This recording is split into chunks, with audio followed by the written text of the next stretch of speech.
Assalamualaikum warahmatullahi wabarakatuh. Halo semuanya, perkenalkan nama saya Mesya Fadila University, NIM 2310339. Saya dari program studi sosiologi Institut Raja Haji Tanjung Pinang. Nah, di sini saya akan memaparkan materi tentang sistem ekonomi Indonesia dengan dosen pengampu Ibu Riau Sujarwani SSMM. Nah, sebelum masuk ke pengertian sistem ekonomi, kita harus tahu dulu apa itu sistem dan apa itu ekonomi. Jadi, sistem ini merupakan suatu susunan yang mana mereka itu saling berkaitan dan saling mempengaruhi untuk mencapai suatu tujuan. Sedangkan ekonomi ini merupakan suatu aktivitas manusia yang berhubungan dengan produksi, distribusi, pertukaran, dan juga konsumsi barang dan jasa. Sedangkan sistem ekonomi ini merupakan suatu kumpulan dari aturan-aturan ataupun kebijakan-kebijakan yang saling berkaitan dalam upaya memenuhi kebutuhan untuk mencapai tujuan. Nah, selanjutnya ada sistem ekonomi berdasarkan ideologinya. Berdasarkan ideologinya terdapat 4. Yang pertama itu ada ekonomi kapitalis, yang mana negara ini menggunakan ideologi atau liberal bebas, di mana sistem perekonomiannya tidak diatur oleh siapapun. Contohnya Amerika Serikat, yang mana mereka itu menerapkan ekonomi pasar atau bebas dengan pengaturan pemerintah yang relatif minimal. Yang kedua, ada ekonomi sosialis, yang mana negara ini menggunakan ideologi komunis atau sama rata, di mana sistem perekonomiannya menggunakan sistem komando atau satu perintah. Contohnya itu seperti Kuba, mereka mengadopsi sistem ekonomi sosialis di mana negara mereka memiliki kontrol penuh atas sebagian besar sektor ekonomi. Yang ketiga, ada ekonomi Islam, yang mana sistem perekonomian mereka itu menggunakan sistem syariah Islam, Quran, dan hadis dalam bentuk share atau berbagi, atau menggunakan aspek ilayah, etika, dan juga moral. Contohnya di Indonesia, meski di Indonesia memiliki ekonomi campuran, pemerintahannya mempromosikan prinsip-prinsip syariah dan sektor-sektor tertentu, seperti perbankan syariah dan lembaga keuangan Islam. Nah, yang keempat ada ekonomi campuran, yang mana negara yang di mix and match antara kapitalis dan juga sosialis. Contohnya itu seperti Kanada, mereka mengadopsi model ekonomi campuran yang menggabungkan pasar bebas dengan intervensi pemerintah.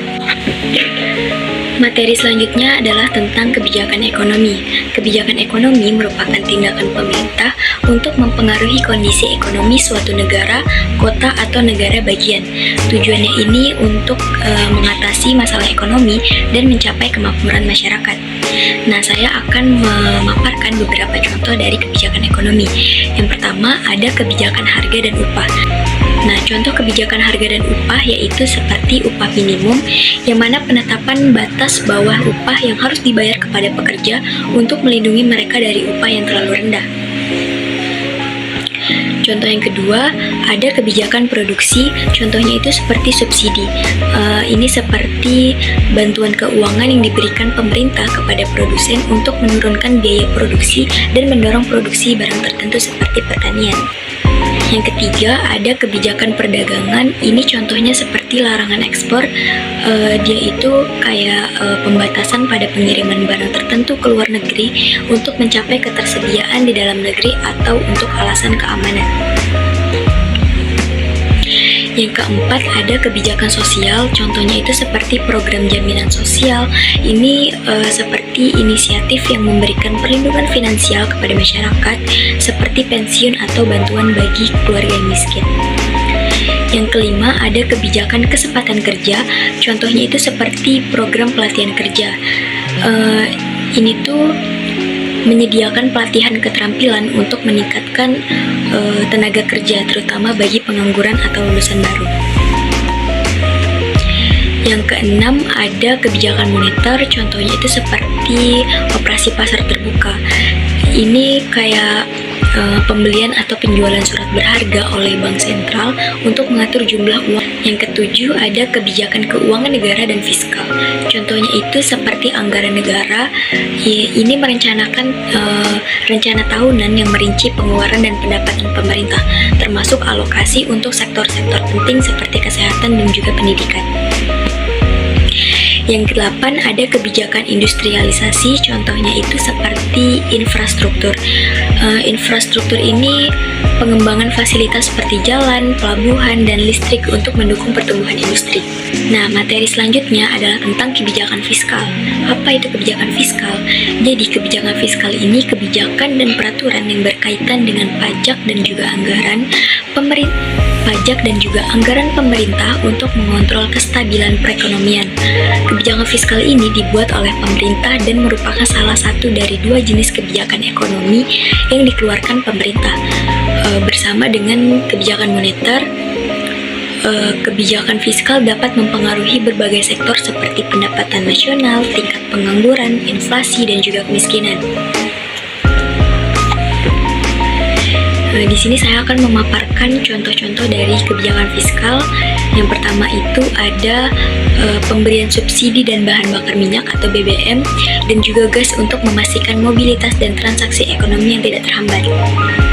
Yang kedua ada tax amnesty.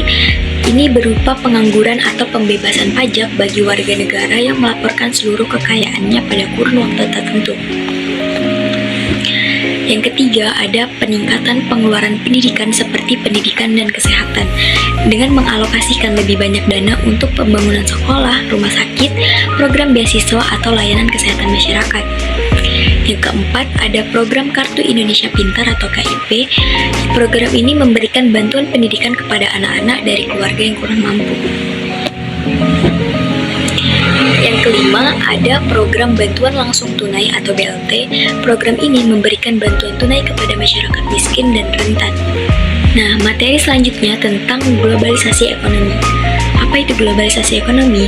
Jadi, globalisasi ekonomi ini merupakan suatu proses kegiatan ekonomi dan perdagangan di mana negara-negara di seluruh dunia menjadi satu kekuatan pasar yang semakin terintegrasi dengan tanpa rintangan batas teritorial negara.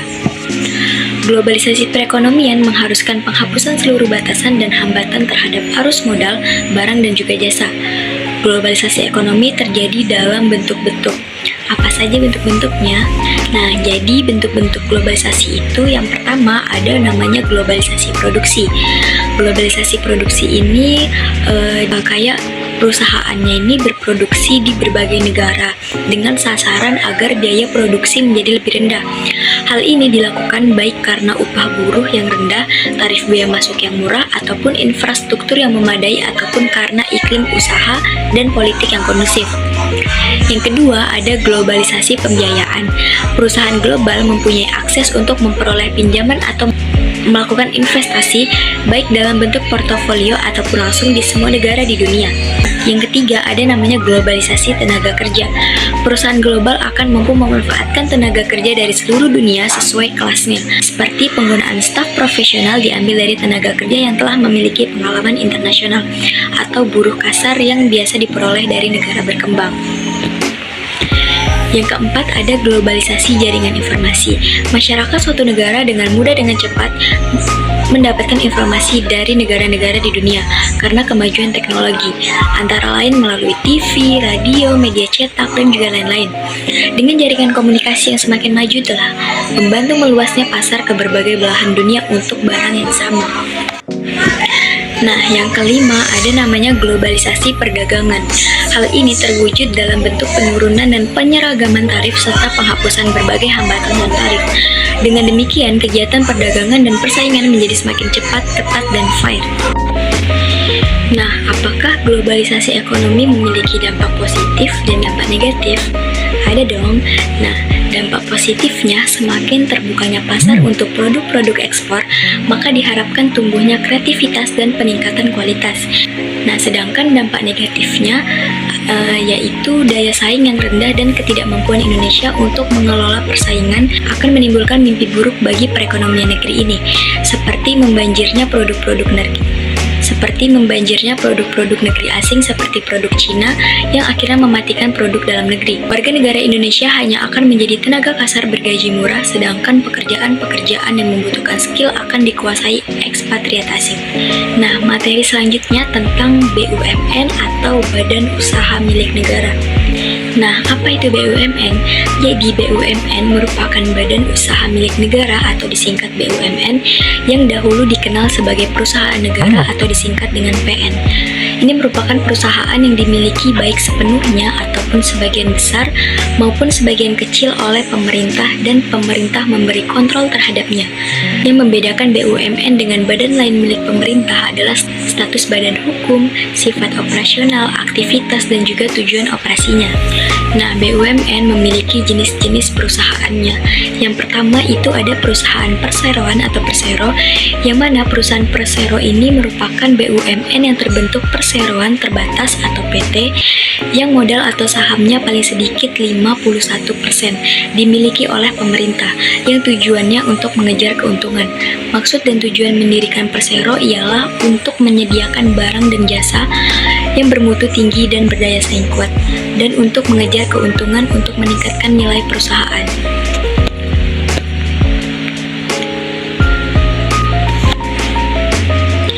Jenis yang kedua yaitu perusahaan jawatan atau perjan, yang mana perusahaan ini merupakan salah satu bentuk BUMN yang memiliki modal yang berasal dari negara.